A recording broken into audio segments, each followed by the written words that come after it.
પાભર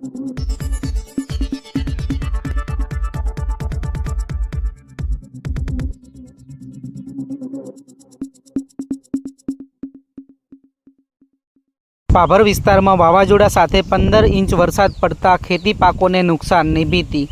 હવામાન વિભાગની આગાહીના પગલે છેલ્લા 48 કલાકથી સતત ભારે વરસાદને કારણે અનેક ખેતરો બેટમાં ફેરવાયા છે। પાભર વિસ્તારમાં 48 કલાકમાં 15 ઇંચ જેટલો વરસાદ વાવાઝોડા સાથે ખાબકતા ખેતી પાકોને મોટું નુકસાન થવાની સંભાવના છે।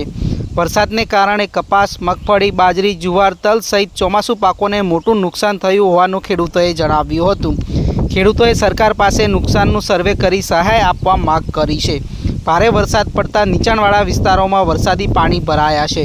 ચાલુ છે અને બાજરીનો પાક લગભગ 5 થેલી વાવલ છે। 5 થેલી સમતળ તળિયે આડી પડી ગઈ છે અને કપાસ લગભગ 4 પેકેટ વાયેલા છે। એમાં કપાસ પણ આખું પાણીમાં જળબાકાર છે।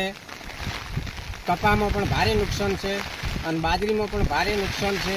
મગફળીમાં પણ ભારે નુકસાન છે। એમાં બહુ નુકસાન છે। ખેડૂતને કાંક સરકારની અપેક્ષા છે કે આમાં કાંક અમને વળતર આપ।